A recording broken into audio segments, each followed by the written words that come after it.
أعوذ بالله السميع العليم من الشيطان اللعين الرجيم. بسم الله الرحمن الرحيم. الحمد لله الواحد الأحد الفرد الصمد الذي لم يلد ولم يولد ولم يكن له كفوا أحد. والصلاة والسلام والتحية والإكرام على البشير النذير السراج المنير الطهر الطاهر الدر الفاخر العلم الزاهر المنصور المؤيد الرسول المسدد سيدنا ونبينا أبي القاسم محمد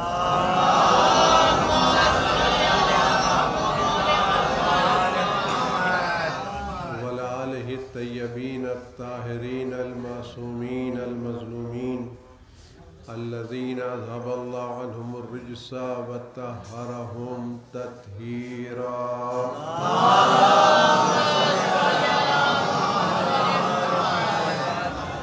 سيما على بقية الله في العالمين وخاتم أئمة المعصومين الكهف الحسين وغياث المستر المستكين ملجأ الهاربين وعصمة المعتصمين أرواحنا وأرواح العالمين لتراه بمقدمه فداه. عجل الله تعالى فرجه الشريف واللعنة الدائمة الباقية على أعدائهم وقتلتهم وغاصب حقوقهم أجمعين. أما بعد فقد قال رسول الله صلى الله عليه وآله وسلم من مات ولم يعرف إمام زمانه مات ميتة جاهلية. صلوات الجبل.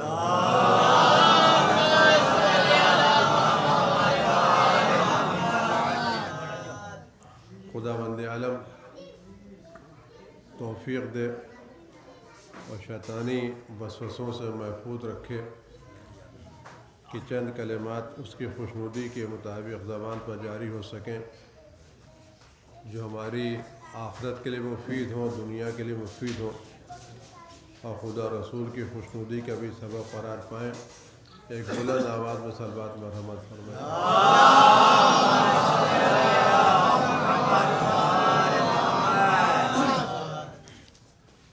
خداوند عالم کی بارگاہ میں ہماری اپنی کوئی چلنے والی نہیں ہے.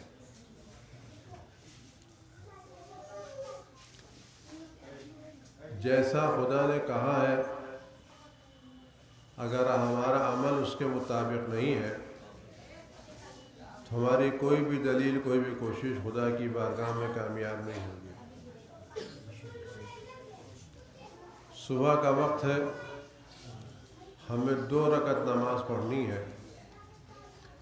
اگر یہ نماز اس طرح سے نہ پڑھیں جس طرح سے خدا نے واجب قرار دی ہے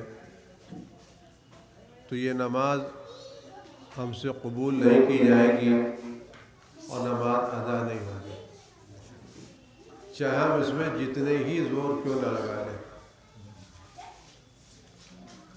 ہمارا دل چاہتا ہے 2 کے بجائے 2.5 رکعت پڑھ لیں، 3 رکعت پڑھ لیں، 1 کے بجائے 2 رکوع کر لیں، 2 سجدے کے بجائے 3 سجدہ کر لیں. یہ وقت کم ہے تو 1 سجدے کم کر لیں. اگر ہماری نماز اس طرح سے نہیں جس طرح سے خدا نے کہا ہے تو ہماری نماز ادا نہیں ہوگی. ہم اس میں ترتیب بھی نہیں بدل سکتے کہ ہم یہ چاہیں کہ سورہ الحمد کو بعد میں پڑھ لیں اور دوسرا سورہ پہلے پڑھ لیں. کیا فرق پڑتا ہے؟ چاہے میٹھا کھانے سے پہلے کھائیں یا میٹھا کھانے کے بعد کھا لیں، کھانا ہی تو ہے. کیا کہتے ہیں؟ کیا فرق پڑتا ہے؟ چاہے ہم میٹھا کھانے سے پہلے کھا لیں یا میٹھا کھانے کے بعد کھا لیں. ہم سورہ الحمد قول اللہ سے پہلے پڑھ لیں، کیا فرق پڑتا ہے؟ اور قول اللہ پہلے پڑھیں، الحمد بعد میں پڑھیں.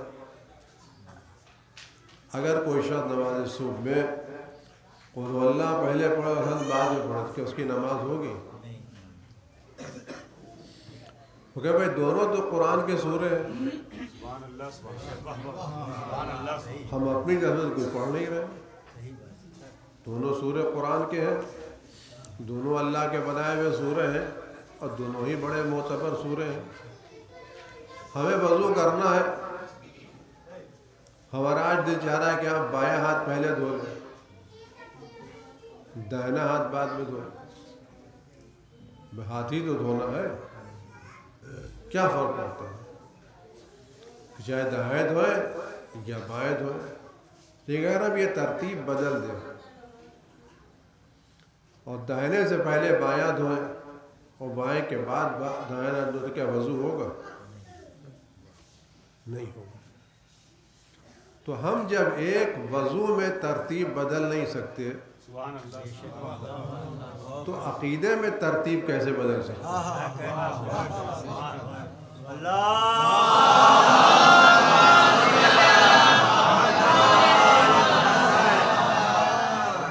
جبکہ عمل میں اس بات کی گنجائش ہے کہ اگر عمل باطل ہو جائے تو پھر سے انجام دیا جا سکتا ہے،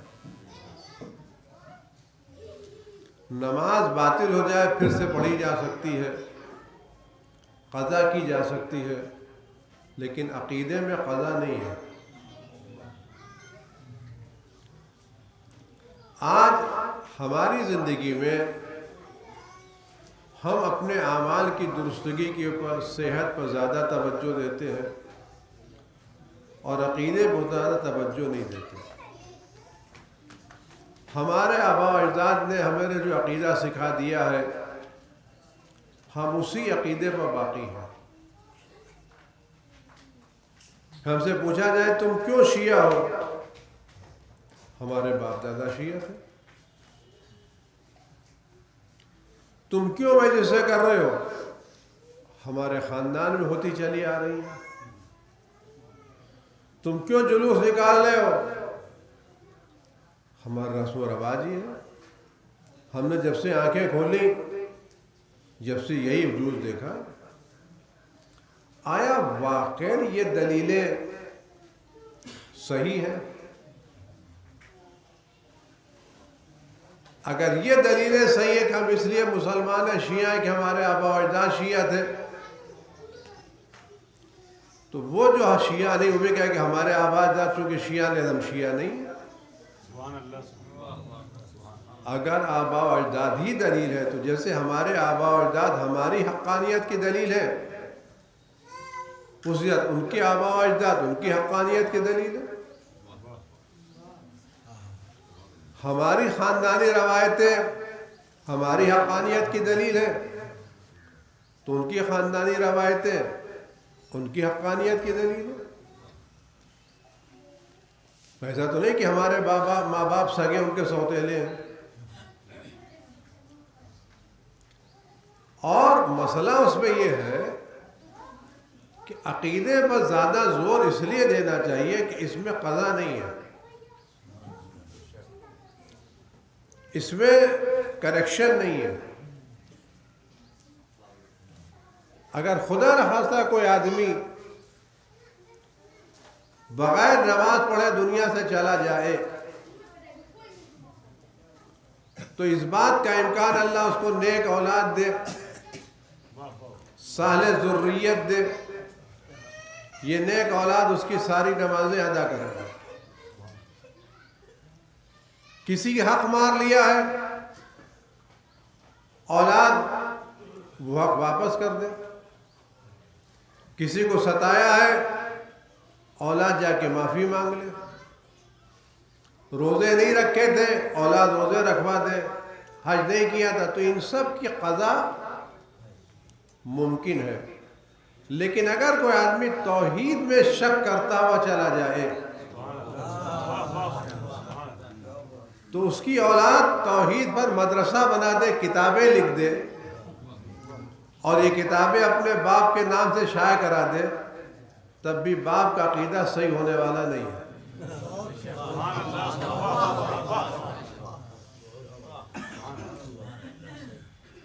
کتنا ہی اولاد توحید پر کام کر جائے تو اس کا عقیدہ صحیح ہونے والا نہیں ہے. تو جس کی قضا ممکن ہے اس پر ہم بہت توجہ دیتے ہیں، اور جس کی قضا ممکن نہیں ہے اس میں آباء و اجداد کی تقلید کرتے ہیں. ایک جملہ کہہ کے آگے بڑھو.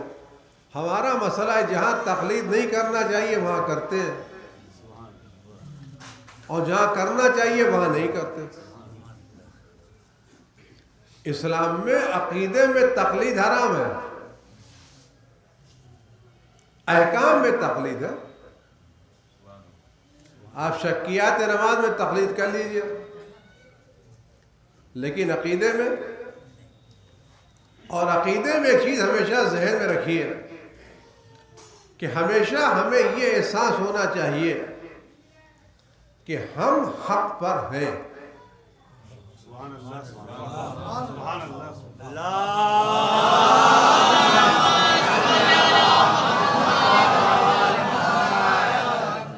ہم حق پر ہیں. صرف مسئلہ یہ نہیں کہ ہم حق پر ہیں، اس سے کام ہے، آگے بڑھیے، ہم ہی حق پر ہیں.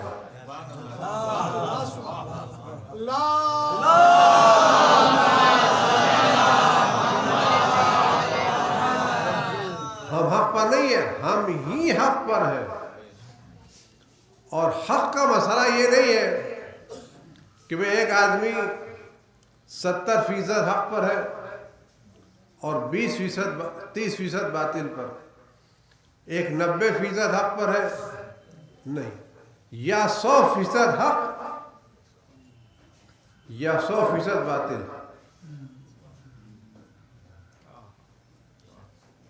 حق میں ملاوٹ نہیں ہے. آپ سچ بتائیں، وہ آدمی جو نمازیں بھی پڑھتا ہے، روزے بھی رکھتا ہے، حج بھی کرتا ہے، زکوٰۃ بھی دیتا ہے، اور 5 وقت کی نمازیں بڑے خلوص سے پڑھتا ہے، لیکن اپنے گھر کے کسی گوشے میں ایک چنے برابر مورتی بھی رکھتا ہے، اور اپنے دل میں اس کے بھی تعلق سے تھوڑا سا نرم گوشہ رکھتا ہے. اس کی توحید کتنی مکمل ہے؟ نماز کبھی قضا نہیں ہوتی، واجبات کی ادائیگی میں کبھی تاخیر نہیں ہوتی،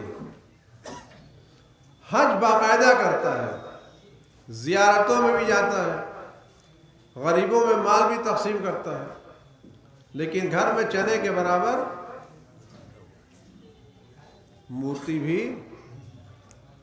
رکھتا ہے، اور اس کے تعلق سے کوئی نرم گوشہ اپنے دل میں رکھتا ہے. تو اس کی توحید کتنی مکمل ہے؟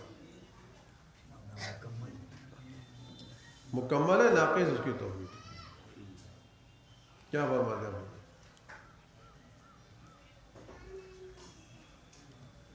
چنے برابر مورتی رکھتا ہے، اور اس کے دل میں تھوڑا سا اس کے لیے گوشہ بھی رکھتا ہے. اس کی توحید کتنی ہے یا نہیں؟ توحید ہونا چاہیے تھا، سب تو کرتا ہے. کیوں؟ مزاج توحید ذرہ برادر شرک کو قبول کرنے کے لیے تیار نہیں ہے. اگر موحد ہو تو موحد ہونے کا تقاضا ہے کہ ہر وہ طاقت جس میں خدا ہونے کا احساس بھی ہو وہ تمہارے دل میں نہیں ہونا چاہیے. عقیدہ توحید اس وقت تک مکمل نہیں ہو سکتا جب تک تمام غیر خدا کی خدائی کا انکار نہ کیا جائے. کسی بھی شکل میں کوئی غیر خدا ہمارے دل میں اگر آ گیا تو ہماری توحید رخصت. ہم پیغمبر اکرم حضرت محمد مصطفیٰ صلی اللہ علیہ وآلہ وسلم۔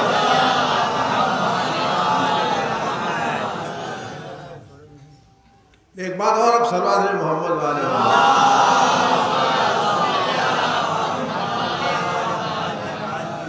اس توحید کے تعلق سے ہم خدا کو مانتے ہیں، سجدہ کرتے ہیں۔ اگر ہم سے کوئی پوچھے آپ کا ان مورتیوں کے بارے میں کیا خیال ہے، کہ نو کمنٹس، ہم کچھ نہیں کہنا چاہتے۔ آیا اس کی توحید مکمل ہے؟ نہیں ہے۔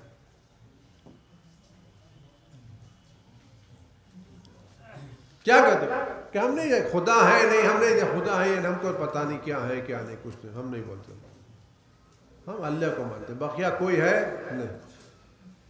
یہ ہم کو کہنا پڑے گا اللہ ہے اور یہ نہیں ہے۔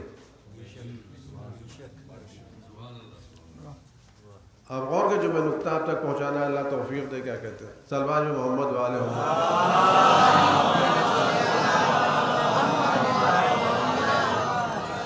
اب تھوڑا سا سمٹ کے بیٹھے تاکہ بعد میں آنے والوں کو دقت نہ ہو گیا۔ اللہ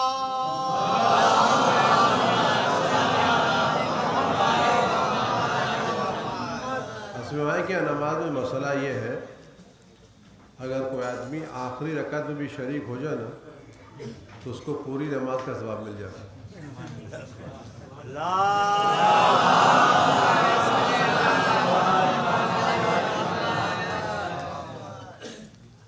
آیا اس توحید کے تعلق سے ہمیں صرف خدا کو ماننا ہے، دوسرے کے بارے میں کوئی کمنٹ نہیں کرنا ہے؟ یہ کہنا خدا ہے اور دوسرا کوئی نہیں ہے۔ کلمہ ہم کیا پڑھتے ہیں؟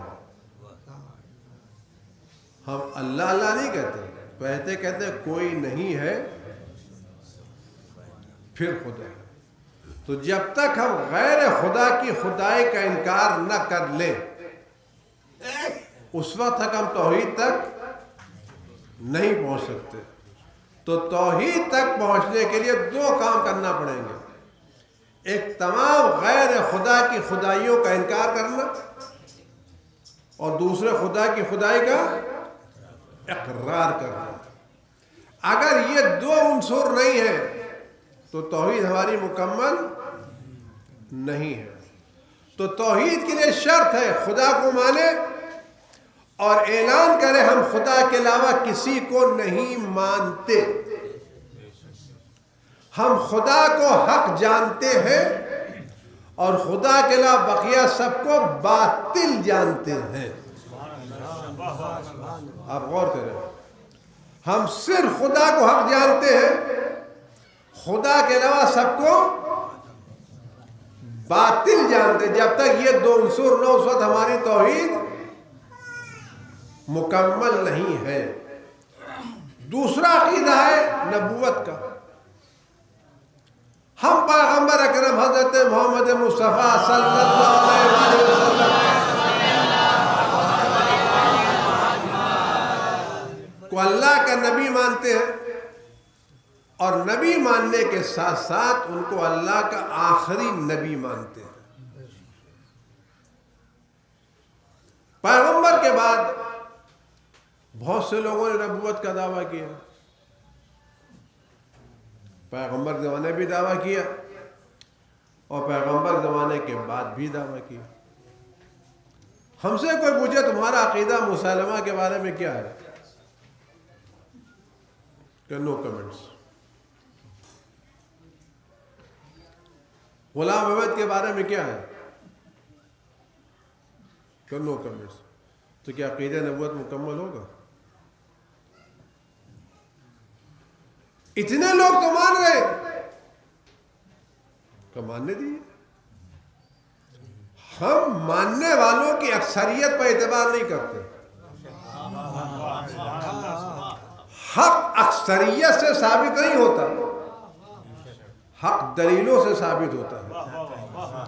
تو جب ہم ہندوستان میں رہتے ہوئے کروڑوں لوگ بتوں کو مان رہے ہیں، جب اس اکثریت کی پوجا ہمیں ان کی خدائی کا اعتراف نہ کرا سکی، تو چند لوگ اگر کسی کو نبی مان لیں تو ان کے ماننے سے ان کی نبوت کا مسئلہ حل نہیں ہوگا۔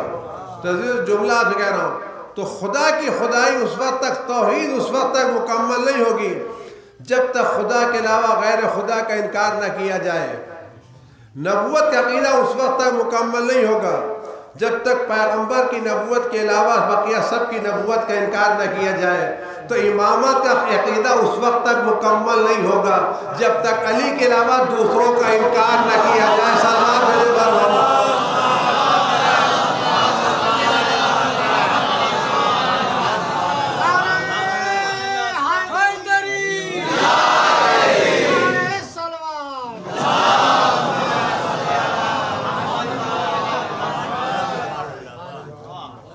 لیکن جب اہل بیت کا مسئلہ آتا ہے تو مزاج بدل جاتا ہے۔ توحید کے ساتھ غیر خدا نہیں چلتا،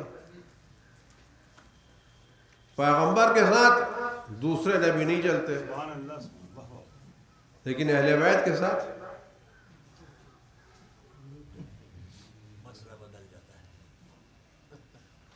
مسئلہ بدل جاتا ہے۔ کیوں بدل جاتا ہے؟ دیکھیے یہ مسائل بڑے سنگین ہیں اور اس کو بڑی احتیاط سے رکھنا چاہیے۔ میں ایک چھوٹی سی مثال دیتا ہوں چاہے بات آج تک پہنچ جائے۔ ہمارے کیا مجلسیں ہوتی ہیں، شب بیداریاں ہوتی ہیں، اس میں ہم دودھ لے کے آتے ہیں اور پکاتے ہیں، اور اس بغل میں نیبو بھی رکھا ہوا ہے، اس کی بھی اپنی افادیت ہے۔ اگر ہم ایک قطرہ نیبو کا دودھ میں ڈال دیں تو کیا ہوگا؟ کہ وہ تو بھائی 2 کنٹل ہے، یہ قطرہ ہے۔ کہیں کہ دودھ کی مزاج کی پاکیزگی نیبو کی ترشیوں کو برداشت نہیں کرتی۔ اسی طرح سے ولایت اہل بیت کی پاکیزگی کسی دوسرے کی محبت کو قبول نہیں کرتی۔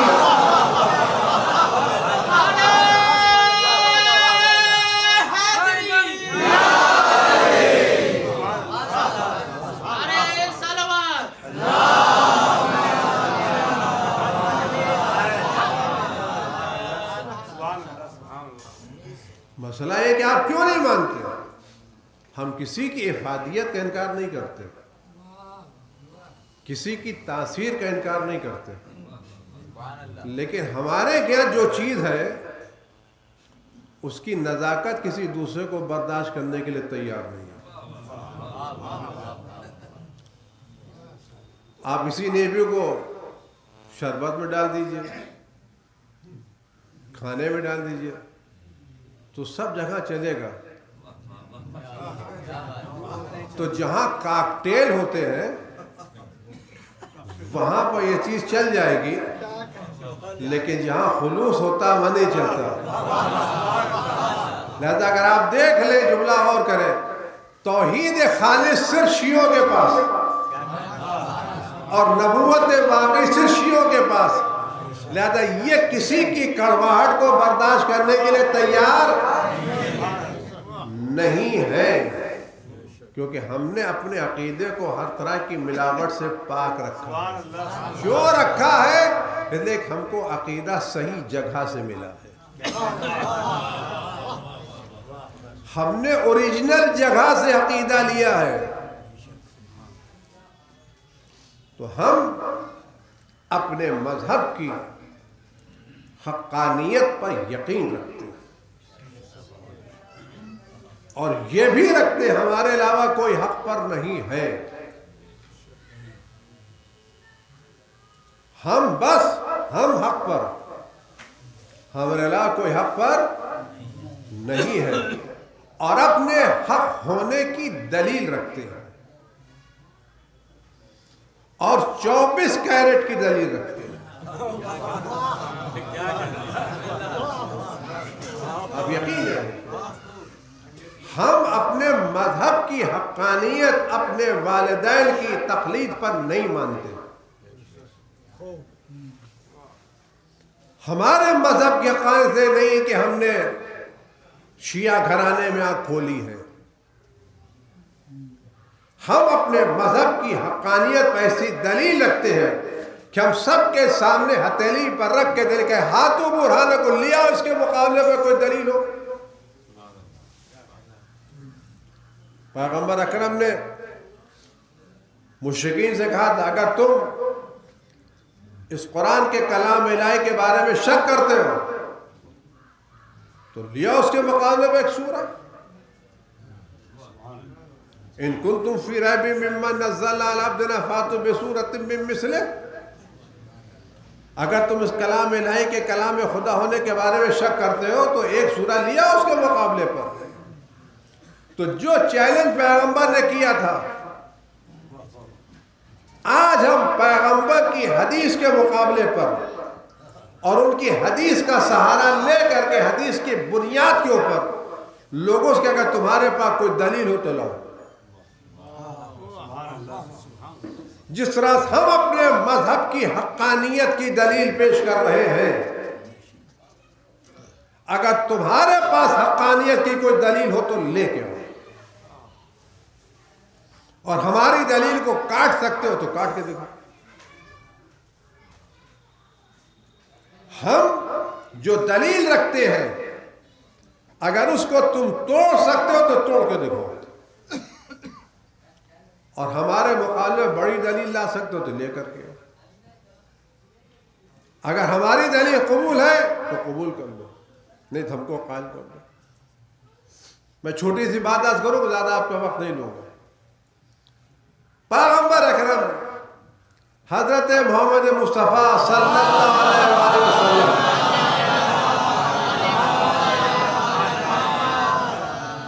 کو اللہ تعالیٰ نے وہ بصیرت دی تھی کہ قیامت تک کے منظر ان کی نگاہوں کے سامنے تھے اور وہ سب جانتے تھے کیا ہونے والا ہے. پیغمبر اپنے بات کی چیزوں سے غافل نہیں تھے. ان کو معلوم تھا ان کے بعد اختلافات کیا ہوں گے. تو پیغمبر اکرم حضرت محمد مصطفیٰ صلی اللہ علیہ وسلم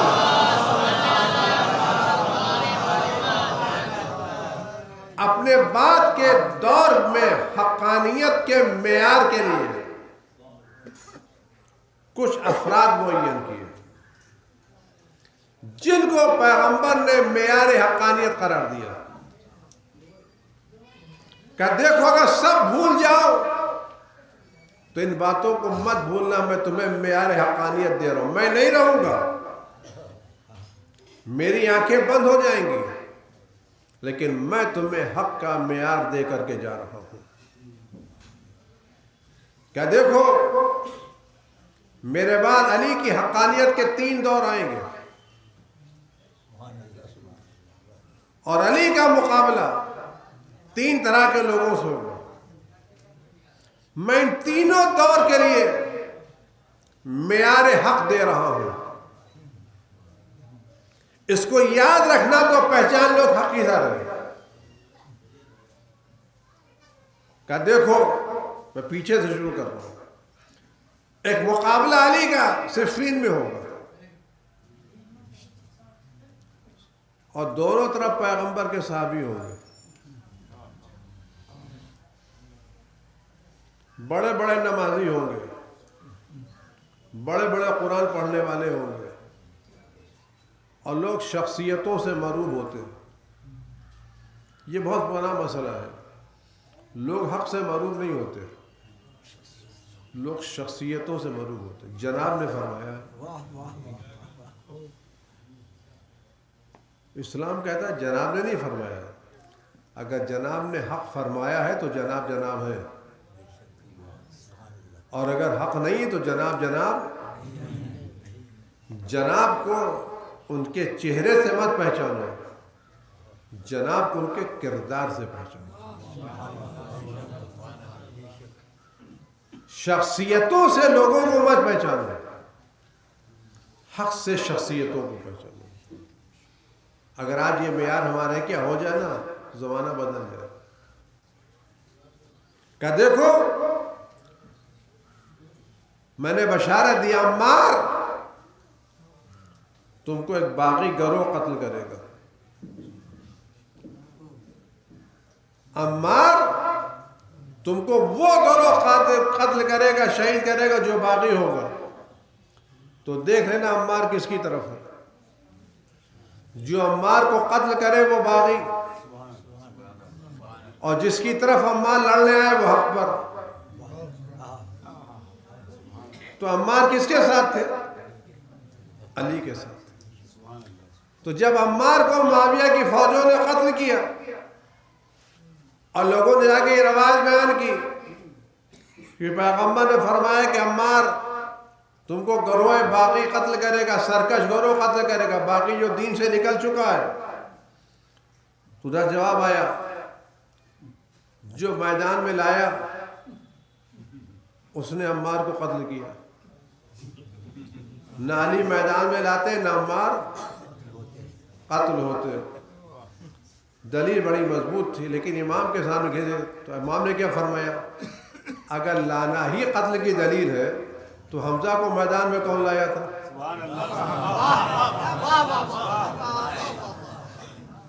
اگر میدان میں لانے والا قاتل ہے تو کہو حمزہ کے قاتل بھی رسول اللہ تھے.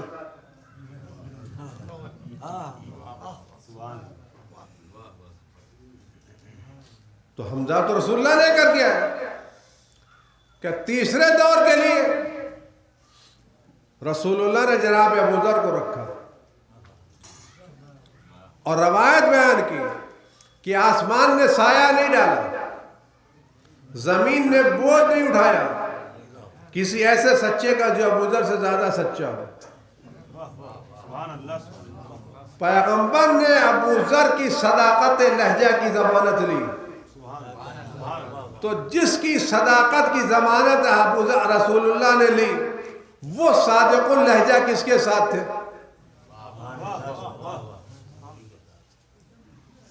ابوذر کس کے ساتھ تھے؟ تو پہچانو عقیدہ ہے.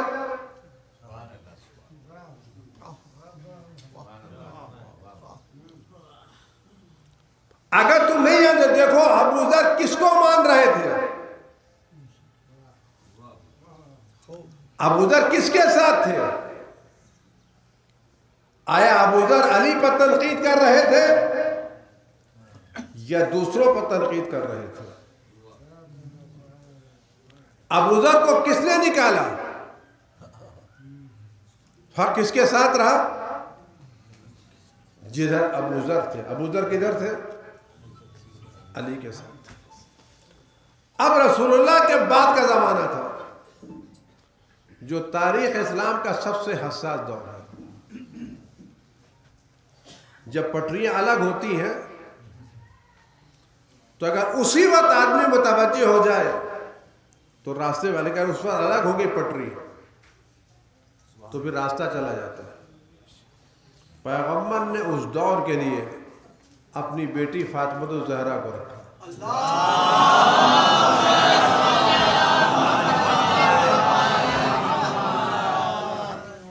آج یہ دنیا جو جناب زہرا سے اتنی زیادہ الفت نہیں رکھتی کیوں؟ اس لیے کہ جناب زہرا حقانیت علی کی سب سے بڑی دلیل ہے.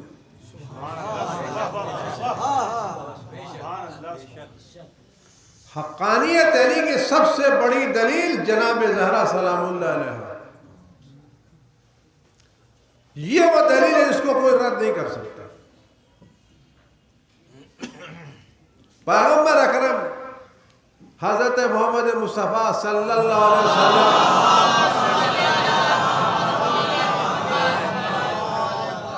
کی روایت ہے کہ جو مر جائے اور اپنے وقت کے امام کو نہ پہچانتا ہے اس کی موت جاہلیت کی موت ہے. جاہلیت یعنی کفر. جاہلیت یعنی اس کی موت ہے جو نہ توحید کو مانتا ہے نہ نبوت کو مانتا ہے نہ قیامت کو مانتا ہے. جاہلیت خالی جاہل کی موت نہیں، جاہلیت یعنی کفر کی موت. یعنی اس کے پاس نہ توحید ہے، نہ نبوت ہے، نہ قیامت ہے، نہ دین ہے، کچھ نہیں ہے، بالکل یہ جاہل کافر۔ اور یہ وہ روایت ہے جس کو ہمارے علاوہ اہل سنت کے علماء نے بھی نقل کیا ہے، اور اس روایت کو معتبر روایت جانا ہے، اور یہ بھی ہمارے مذہب کی حقانیت کی دلیل ہے کہ ساری پابندیوں کے باوجود اللہ نے ہماری حقانیت ان کی کتابوں میں لکھ دی ہے۔ اب زمین میں ہیرے کا ہونا الگ مسئلہ ہے اور ہیرے کو تلاش کرنا الگ مسئلہ ہے۔ ہو سکتا ہے ایک آدمی کئی ایکڑ زمینوں کا مالک ہو لیکن فقیر ہو، کیوں؟ لیکن اس کو یہ نہیں پتا کہ اس کی زمین میں کتنے ہیرے موجود ہیں۔ ہمارے کیا بہت سے لوگ ہیں جن کے پاس حدیثوں کا ذخیرہ تو بہت ہے لیکن اس میں ہیرے تلاش نہیں کر پاتے۔ اگر وہ ہیرے تلاش کرے تو مسئلہ حل ہو جائے گا۔ یہ روایت کہ جو مر جائے اور اپنے وقت کے امام کو نہ پہچانے، اس کی موت جاہلیت یعنی کفر کی موت، یعنی اس زمانے کی موت جس زمانے اسلام نہیں آیا تھا، نہیں اس کے پاس جو امام وقت کو نہیں پہچانتا، اس کے پاس نہ توحید ہے، نہ نبوت ہے، نہ قیامت ہے، نہ نماز ہے، نہ روزہ، کچھ نہیں ہے۔ میرے پیغمبر ماتا میتتن جاہلیت، جاہلیت کی موت۔ اور یہ روایت اتنی زیادہ معتبر ہے کہ جب بنی امیہ کا حاکم گورنر بن کے مدینے آیا اور رات کے وقت میں جاڑے کا زمانہ تھا، تو خلیفہ دوم کے فرزند عزیز جناب عبداللہ ابن عمر رات کے زمانے میں جاڑے کے وقت کمبل اوڑھے ہوئے اس کے گھر پہنچے۔ میں کیا کرنا ہے؟ کیا ملاقات کرنا؟ کہ جناب سو رہے ہیں؟ کہ نہیں، صبح نہ، کہ نہیں ایک مجھے سے ملاقات کرنا، کہ نہیں صبح دربار لگے گا، آپ تشریف لائیں گے، کہ نہیں مجھے اسی وقت۔ کہ کیوں اتنا اصرار آپ کو کیوں ہے؟ صبح تو ہوگی نا بھائی، کہ نہیں مجھے اسی وقت ملنا ہے۔ کہ کیوں ملنا؟ کہ میں نے اللہ کے رسول سے سنا ہے اگر کوئی مر جائے اور اپنے وقت کے امام کو نہ پہچانے تو اس کی موت جاہلیت کی موت ہے۔ میں بوڑھا ہو گیا ہوں، نہ معلوم صبح تک زندہ رہوں زندہ نہ رہوں، لہذا میں چاہتا ہوں سونے سے پہلے بیعت کر کے جاؤں تاکہ میری موت جاہلیت کی۔ تو تاریخ کہتی ہے کہ جب وہ گئے تو وہ کمبل اوڑھے لیٹا ہوا تھا، اٹھا نہیں، اس نے خالی پیروں سے کمبل اٹھا لیا، کہا پیروں کا بیعت کرو چلے جاؤ۔ تاریخ کہتی ہے کہ جو لوگ حسین کا ساتھ نہیں دیتے وہ دوسروں کے پیر چومنے پر مجبور ہو جاتے۔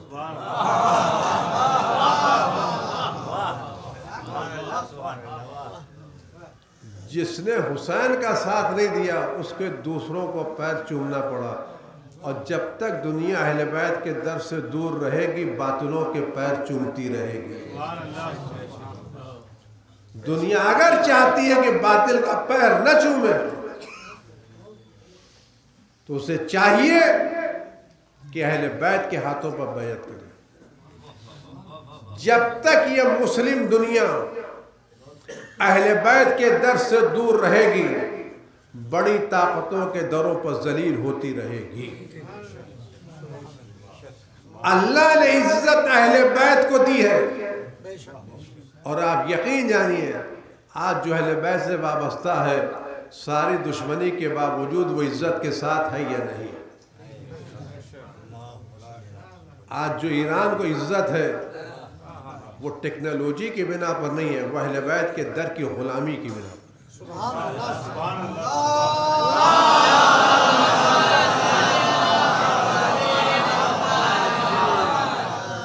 عزت ہے وہ عزت دار کے قدموں سے وابستہ رہنے کی بنا پر ہے. بقیہ ساری چیزیں سب کے پاس ہے، دولت سب کے پاس ہے، افراد سب کے پاس ہے، بڑی طاقتوں سے رابطہ سب کا ہے، لیکن عزت کس کے پاس ہے؟ کیونکہ یہ عزت دار سے وابستہ ہے. تو عزت ہمیشہ اہل بیت کے ساتھ ہے. اور جو اہل بیت کے ساتھ آپ دیکھ لیں کہ ہمارے علماء خدا سلامت رکھے، ہمارے مراجع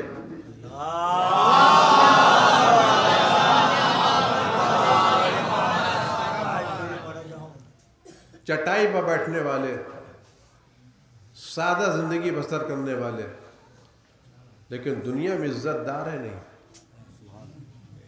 وہ دربار والے، وہ لاہ و لشکر والے، وہ سلطنت و طاقت والے، وہ سب کچھ رہنے کے باوجود ڈرتے ہیں، اور یہ کچھ نہ رکھنے کے باوجود نڈر رہتے ہیں. کیوں؟ ان نہتوں کو اپنے امام وقت پر بھروسہ ہے.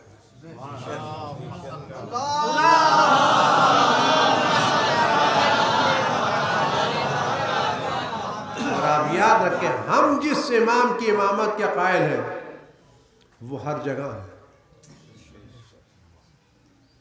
وہ مہربان ہے، وہ رحیم ہے، وہ ہمارے حق میں ہمارے والدین سے زیادہ مہربان ہے، اور وہ ہماری حفاظت کرتے رہتے ہیں اور کر رہے ہیں.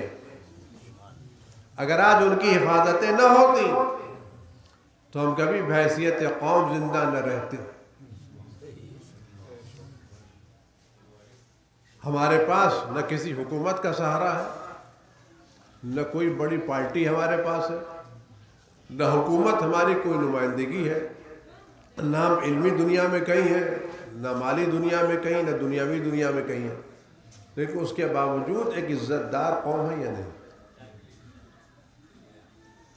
جو لوگ بہار حکومت میں ہیں، میں ان سے پوچھوں گا، حکومت میں جا کے پوچھئے کہ بہار حکومت کا نظریہ شیعوں کے بارے میں کیا ہے. پوچھ لیے کہ ان پرامن قوم، ان میں فسادی نہیں ہے، ان میں دہشت گرد نہیں ہے، ان میں خراب کار نہیں ہے. یہ عزت کس نے دی ہے؟ ہمارا تو کوئی نمائندہ ہے ہی نہیں وہاں پر. یہ وقار کس نے دیا ہے؟ یہ عزت دار کے قدموں سے وابستہ رہنے کا نتیجہ ہے. یہ گڈ ول ہماری محنت کا نتیجہ نہیں ہے. یہ گڈ ول کسی اور کی عنایتوں کا نتیجہ ہے. جب ہماری نالائقیوں کے باوجود ان کی اتنی عنایتیں ہیں، تو اگر ہم کہیں ٹھیک ہو جائیں تو کیا ہوگا؟ دیکھیے، باپ کا مسئلہ یہ ہوتا ہے کہ بیٹے کے تعلق سے اس کے دل میں محبت ہوتی ہے.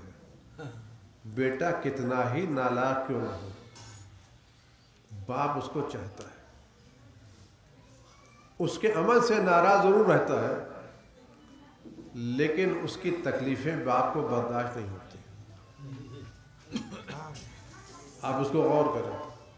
بیٹا نالائق نکل جائے، غلط راستے پر چلا جائے، باپ کو تکلیف تو بہت ہوتی ہے. لیکن اگر بیٹا بیمار پڑ جائے تو باپ کو خوشی نہیں ہوتی.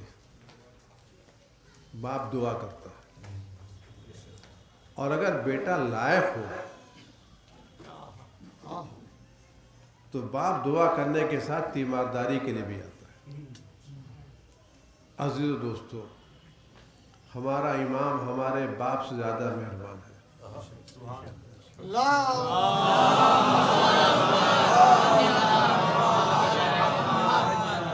ہمارا امام ہمارے باپ سے زیادہ ہمارے حق میں مہربان ہے. اگر ہم ذرا سا ٹھیک ہو جائیں تو امام خود ہمارے گھروں میں ٹھیک کر کے جائیں گے. اور ہم کیسے ٹھیک ہوں گے؟ وہ ہم سے دولت نہیں چاہتے، ہم سے ووٹ نہیں چاہتے، ہم سے تعلیم چاہتے ہیں اور ادب چاہتے ہیں. وہ سے ہم سے یہ چاہتے کہ ہمارا کوئی شیعہ جاہل نہ رہے اور ہمارا کوئی شیعہ بے ادب نہ رہے. وہ ہمیں صرف پڑھا لکھا دیکھنا نہیں چاہتے, پڑھے لکھوں میں نمایاں دیکھنا چاہتے ہیں. عزیزان گرامی, میں بیچ میں جملہ کہہ کے میں بعد عرض کرنا کروں گا. آپ کی اس پوری بستی میں پہلی مرتبہ آیا ہوں. آپ اس بستی میں کبھی زمیندار رہے ہوں گے, اب آپ کی زمینوں پر دوسروں کا قبضہ ہے.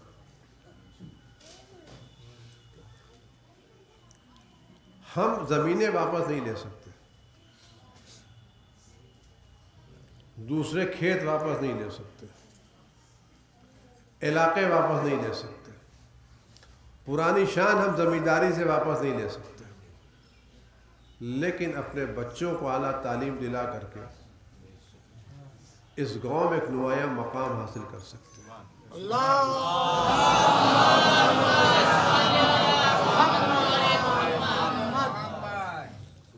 اور میں جوانوں سے ایک بات کہوں گا اور بڑے ادب سے کہوں گا کہ دیکھیے, وہی ٹیم جیتتی ہے جو جیتنے کی نیت سے میدان میں اترتی ہے.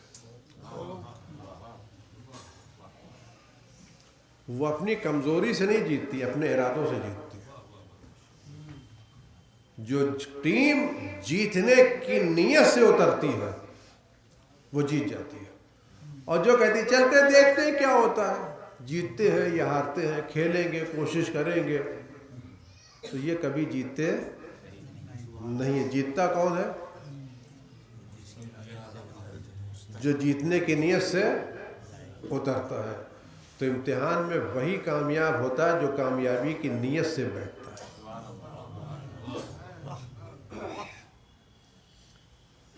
ایک جملہ لوز کہتا ہے, دو طرح کے جملے جوان کہہ سکتے ہیں, کین آئی ڈو, کیا میں کر سکتا ہوں, یا I will do, I can do. کون کامیاب ہوتا ہے؟ کین آئی ڈو یا آئی ول ڈو. ہوتا نہیں ہوتا. تو وہ جوان جو کہتا ہے میں کر کے دکھاؤں گا, وہی کامیاب ہوتا ہے. جو بچہ یہ طے کر لے مجھے اپنے اسکول میں فرسٹ آنا ہے, اس کا ارادہ اس کو فرسٹ لے آئے گا. اور جو یہ بچہ سوچے میں تیاری کروں گا, آتا ہوں تو آتا ہوں, نہیں آتا تو یہ کبھی آنے والا نہیں.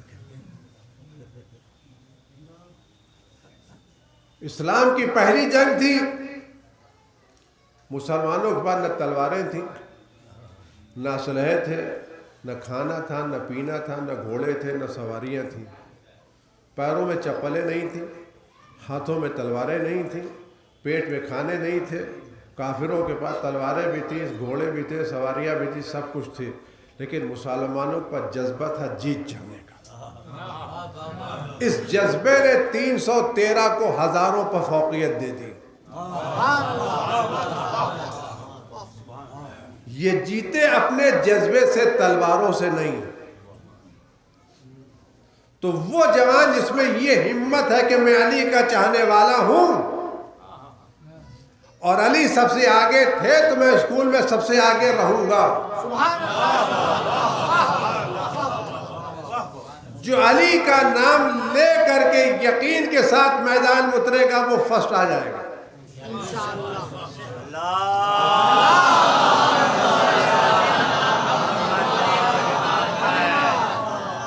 اور ہم صرف علی کو گرنے کے وقت کیوں پکارتے ہیں کہ علی خالی گرنے میں مدد کریں گے, پڑھنے میں مدد نہیں کریں گے. بچہ گر رہا, علی علی علی علی سنبھل گیا. تو اگر گرتا ہوا بچہ سنبھل جاتا ہے تو نہ پڑھنے والا جوان بھی علی علی کہہ کر کے پڑھنے لگے گا.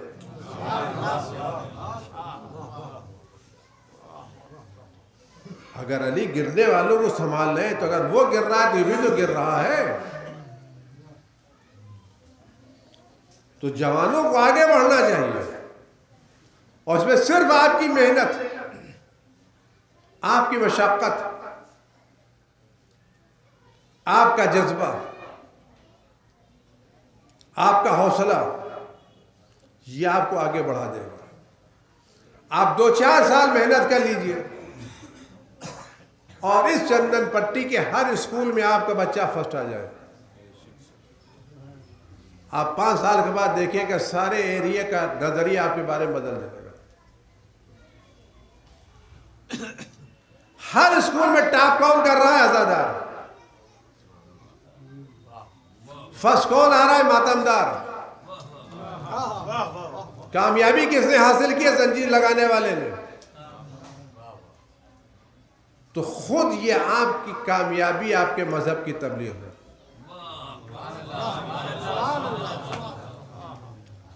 آپ اپنی صلاحیتوں سے اپنے مذہب کی تبلیغ کریں اور پوری قوم کی ذمہ داری ان بچوں کی حوصلہ افزائی کریں جو میدان میں آگے بڑھنے والے ہیں، جو صلاحیتیں لے کے آتے ہیں ان کو آگے بڑھائیں. یہی آپ ایک چیز پیش کر سکتے ہیں. آپ علم کے میدان میں سب، آپ یقین جانیے، میں نہیں کہتا آپ سے کہ آپ بیواؤں کو کھانا نہ دیجیے، غریبوں کو راشن مت دیجیے، سب دیجیے، قاعدے دیجیے، بھر کے دیجیے. لیکن اگر آپ نے 1 مہینے کا راشن بھروا دیا تو دوسرے مہینے کیا ہوگا؟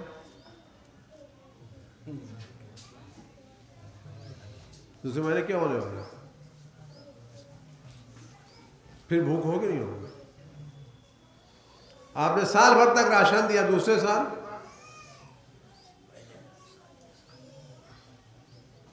پھر رہے گے کیا؟ آپ ایسے ہی بانٹتے رہیے، یہ فہرست بڑھتی رہے گی، کم ہونے والی نہیں ہے. لیکن اگر آپ ہر گھر سے 2-4 بچوں کو پڑھاتے رہیے اور بچوں کو آگے بڑھاتے رہیے تو یہ فہرست کم ہوتی رہے گی.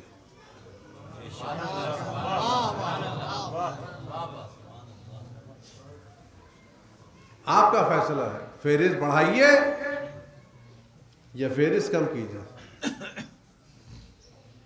اگر آپ نے 2-4 بچوں کو پڑھا دیا تو نسلیں سدھر جائیں گی.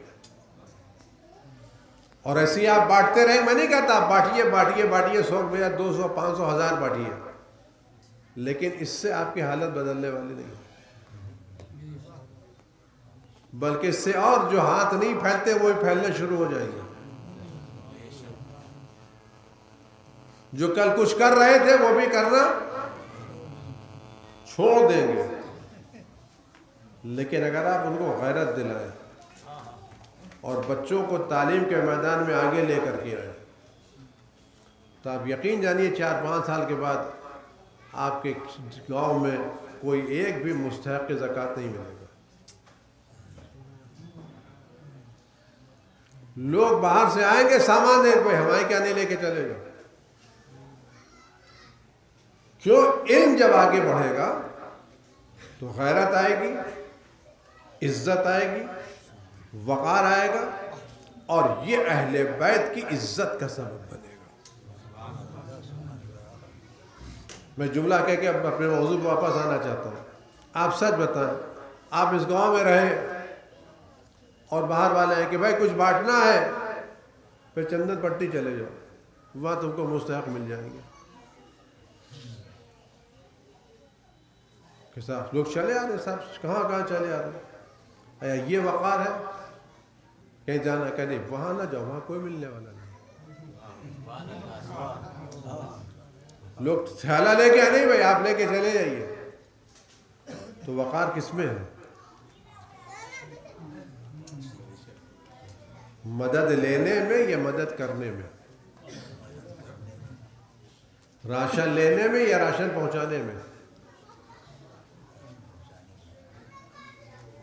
تو ہم عزت کی طرف کیوں نہیں دیکھتے؟ ہم کیوں نہیں اپنی بلندی کی طرف دیکھتے؟ یہ کب ملے گی؟ جب اچھی تعلیم دیں گے اور ہمارے بچوں میں صلاحیتیں ہیں، یہ ہیرے ہیں، تراشنے کی ضرورت ہے، یہ جواہر ہیں، زمین سے نکالنے کی ضرورت ہے، یہ موتی ہیں، دریا سے نکالنے کی ضرورت ہے۔ ان کو ہیرا بنانے میں یہ ہیرے ہیں، خالی تراشنے کی ضرورت ہے۔ یہ سونا ہے، ان کو کان سے نکالنے کی ضرورت ہے۔ یہ موتی ہے، ان کو دریا سے نکالنے کی ضرورت ہے۔ اور یہ کام آپ کریں گے اور اپنے جوانوں میں کوشش کریں گے ہر سال آپ کی بستی کے ہر فرد اس بستی کے سارے اسکولوں میں فرسٹ آئے۔ کیا میرا نوجوان مجھ سے یہ وعدہ کرے گا؟ جو اسکول میں جوان جا رہے ہیں، کوئی ہے ہاتھ اٹھانے والا؟ میں وعدہ کرتا ہوں محنت کر کے آگے نکلوں گا۔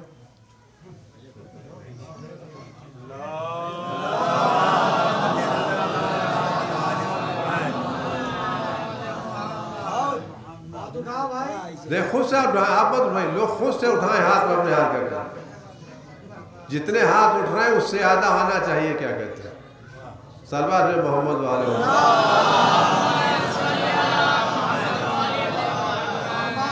ایک اور صلوات میں محمد والے۔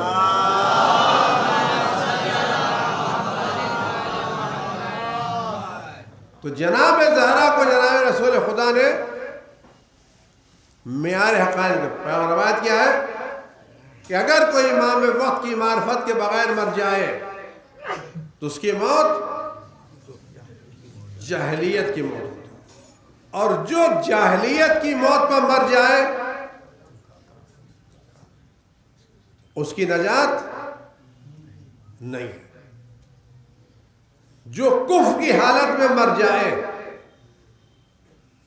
مسئلہ زندگی کا نہیں ہے، مسئلہ مرتے وقت کی عقیدے پر مرا ہے۔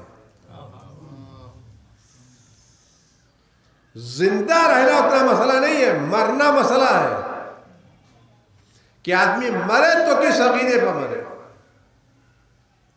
اب میں آپ سے سوال کرنا چاہتا ہوں، کوئی آدمی جناب نوح کے زمانے میں رہے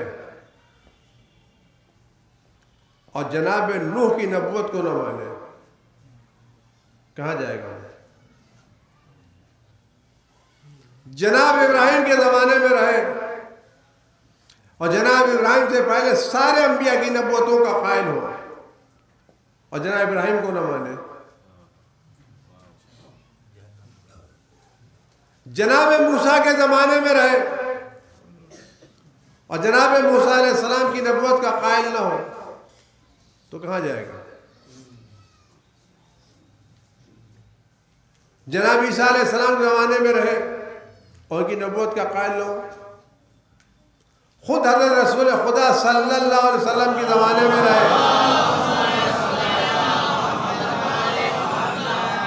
اور ان کی نبوت کا قائل نہ ہو تو کہاں جائے گا؟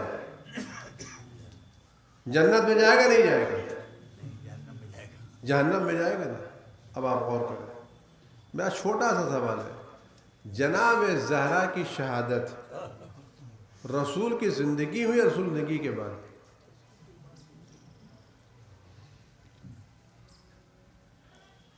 جناب زہرا کی شہادت رسول کی زندگی میں، رسول زندگی کے بعد؟ بعد میں ہوئی۔ اگر بعد، دوسرا سوال، جناب زہرا جنت میں جائیں گے نہیں جائیں گے؟ ہے کوئی مائی کا لال جو کہے جناب زہرا جنت میں نہیں جائیں گے؟ ہے کوئی مسلمان، ہے کوئی پڑھا لکھا جو کہ جناب زہرا جنت میں نہیں جائیں گے؟ کمال، جنت میں، جنت جوانوں کی سردار ہے۔ تو میرا سوال یہ ہے، اگر جناب زہرا جنت کی جوانوں کی سردار ہے تو رسول کے بعد زہرا نے کس کو امام مانا؟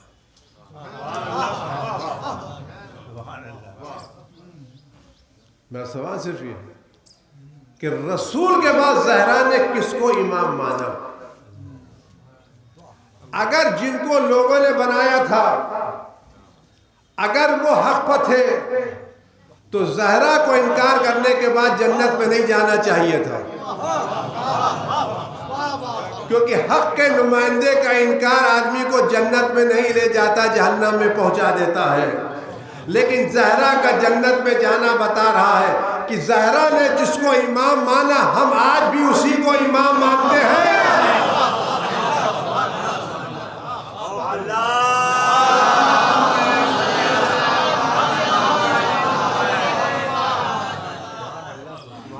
جس کو زہرا نے امام مانا ہم آج بھی اسی کو امام مانتے ہیں، اور جن کا زہرا نے انکار کیا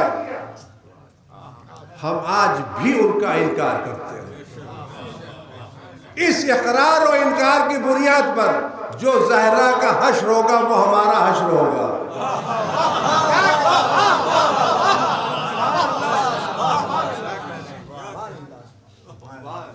جس کو زہرا نے کس کو امام مانا؟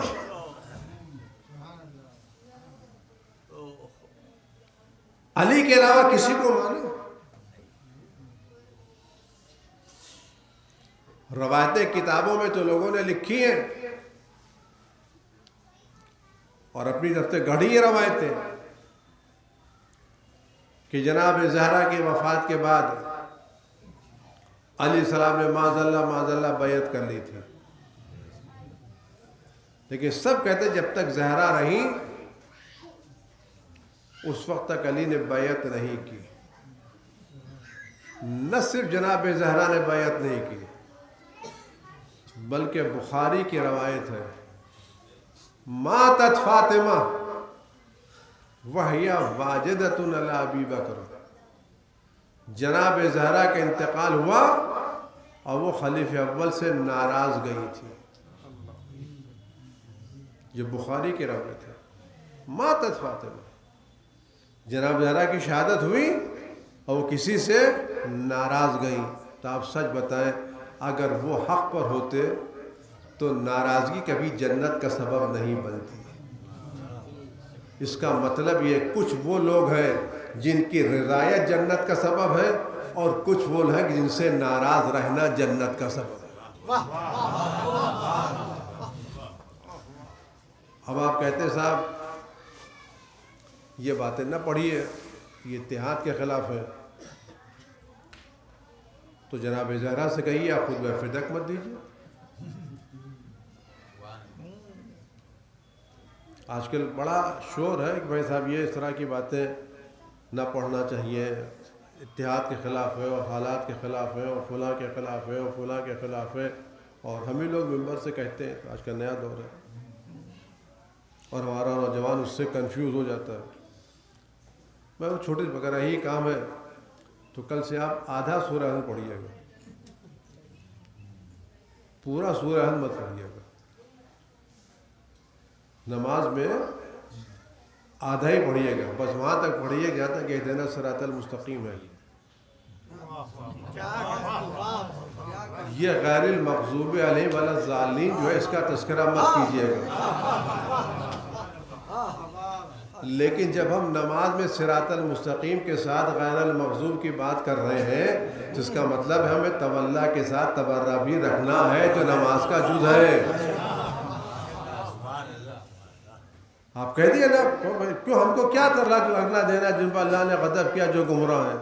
کہا نہیں، اس وقت تک صراط مستقیم پر آ نہیں سکتے جب تک ان لوگوں کو نہ پہچانو جو گمراہ ہیں۔ تو جناب زہرا معیار حقانیت، اور نہ صرف معیار حقانیت، جناب زہرا دنیا سے ناراض گئی ہے اور علل اعلان ناراض گئی ہے۔ جناب زہرا نے اپنی ناراضگی چھپائی نہیں ہے،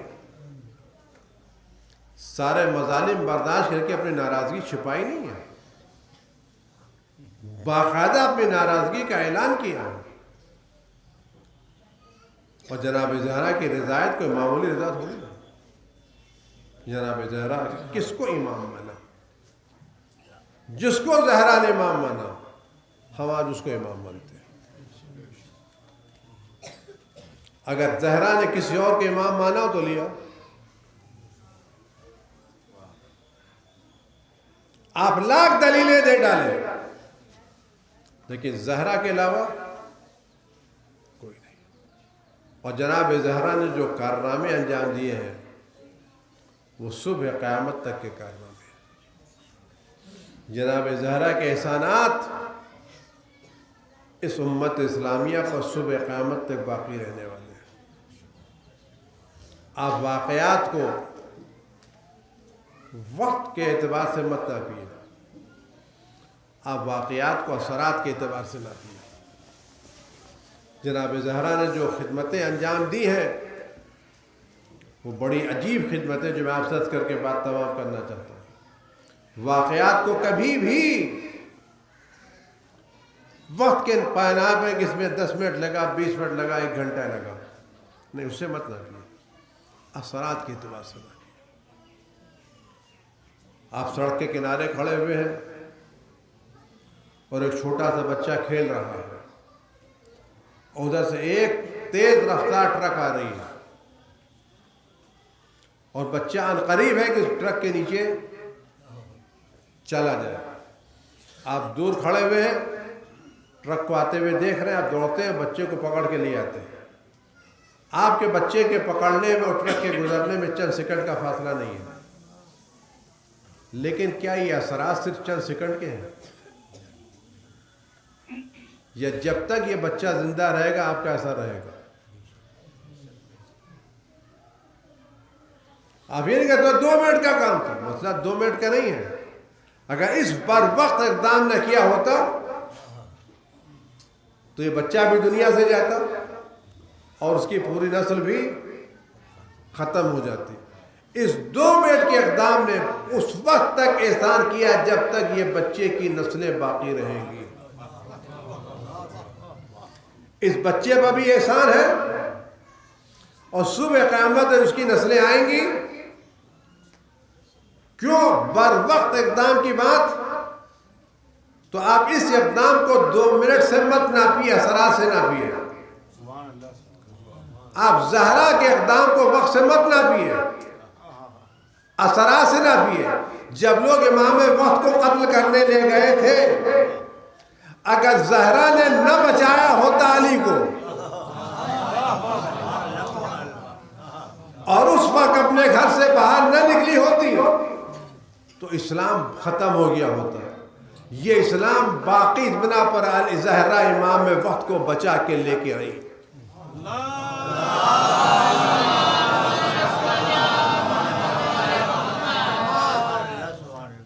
اگر جناب زہرا اس وقت گھر میں بیٹھ جاتی، کیوں جس وقت جناب زہرا گئی تھی کوئی معمولی حیثیت نہیں تھی، پسلی ٹوٹ چکی تھی، بازو پنیر کے نشانات تھے، سامنے محسن کی میت تھی، گھر میں صحبے ہوئے بچے تھے. حالت یہ تھی گھر کی. جب لوگ گھر سے واپس گئے ہیں تو جناب زہرا دروازے کے نیچے دبی ہوئی تھی.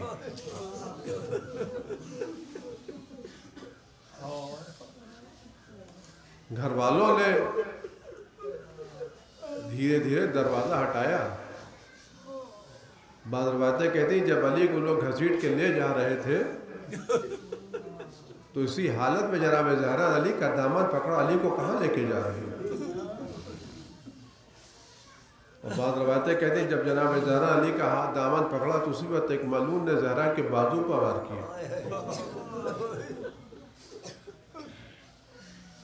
عزیز دوستو، یہ مصائب کم نہیں ہے. وہ بازو جس کا رسول اللہ بوسہ لیتے تھے، وہ پیشانی جس کا رسول اللہ بوسہ لیتے تھے، وہ زہرا جس کو رسول اللہ اپنے کلیجے سے لگاتے تھے، وہ ذرا زمین پہ گری ہوئی ہے؟ نہ معلوم، میں نہیں کہہ سکتا کہ چھوٹے چھوٹے بچوں نے کیسے ننھے ننھے ہاتھوں سے دروازہ ہٹایا ہوگا اور جناب زہرا کو باہر نکالا ہوگا۔ جناب زہرا جب آئی تو انہوں نے واقعاً یہ قربانیاں جناب زہرا کی واقعاً قربانیاں، نہ اپنا ٹوٹا ہوا پہلو یاد کیا، نہ آوازوں پنیر کے نشان کو دیکھا، نہ سامنے پڑی ہوئی محسن کی میت کو دیکھا۔ پہلا سوال کہ علی کہاں ہے؟ علی کہاں ہے؟ کبھی بھی لوگ علی کو پکڑ کے لے گئے۔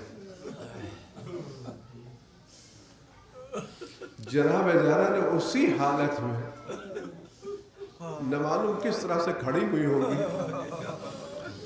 اور کس طرح سے چلی ہوگی، اسی حالت میں سر پر ڈالا لی، اور چونکہ گھر کا دروازہ مسجد میں کھلتا تھا، ذرا اسی جلتے میں دروازے سے باہر آئی۔ اب جو گھر میں مسجد میں منظر دیکھا تو عجیب منظر تھا، جو روایت تو منظر ملتا عجیب منظر تھا کہ لوگ علی کو گھیرے میں بیٹھے تھے، ایک علی کے سر پر سوار تھا، ایک علی کے بازو پر بیٹھا ہوا تھا، کوئی تلوار نکالے ہوئے تھا اور قریب تھا کہ علی کو قتل کر دے۔ جناب زہرا اس منظر کو دیکھا، آواز دی علی کو چھوڑ دو ورنہ میں سر کے بال بکھرائے دیتے۔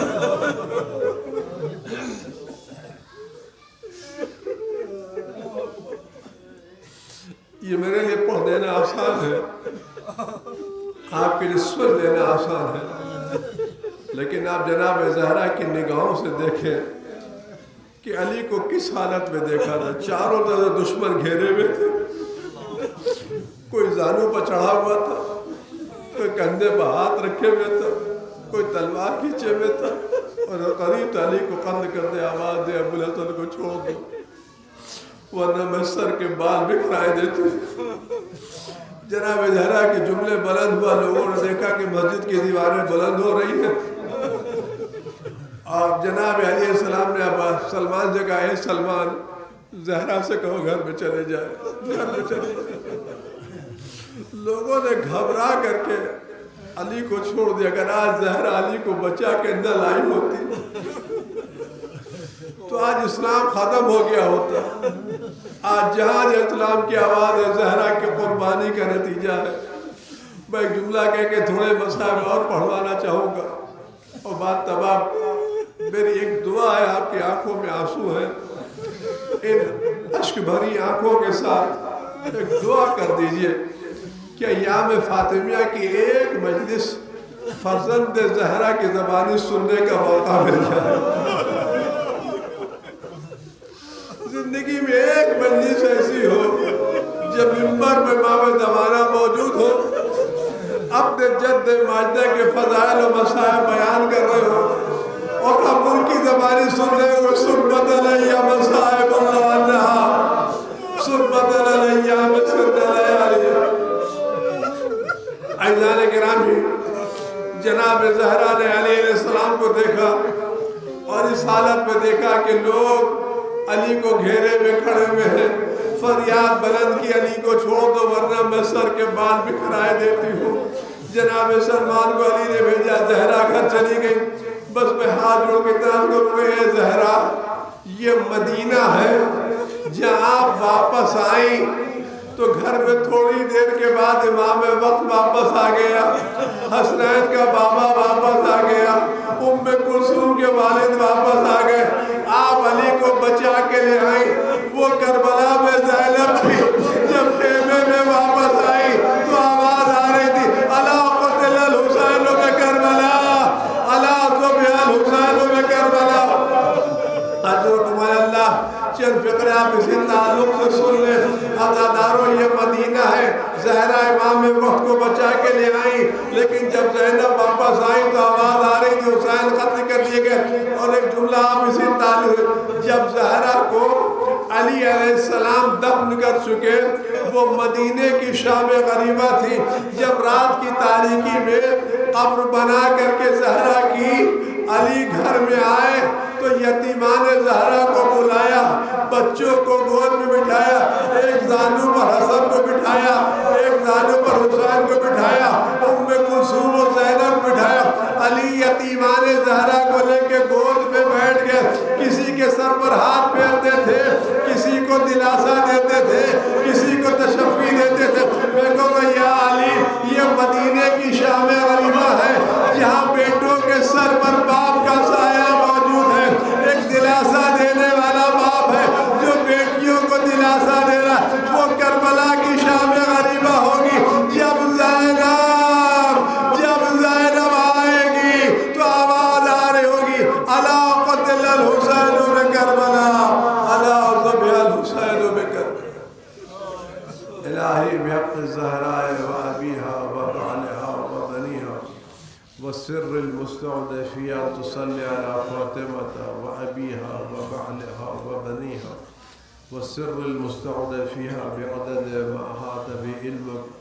پروردگار امام زمانہ کے ظہور میں تاجیل فرما، رحمت و برکت ہمارے امام کی حفاظت فرما، ہر طرح کے رنج و غم و الم کو وجود مقدس سے دور فرما، پروردگار اس بلا کو جنت دنیا سے دور فرما، تمام مومنین و مومنات اس بلا سے محفوظ فرما، جو مبتلا کو شفائے کامل عاجل عنایت فرما، پروردگار ہمیں بہترین قوم بننے کی توفیق عنایت فرما، ہمارے نوجوانوں کو بہترین نوجوانوں میں شمار فرما، ان کو علم و عمل کے میدان میں بہترین ترقیاں نصیب فرما، قلب مقدس امام زمان کا راضی خطور فرما، وعجل اللہم فی فرج۔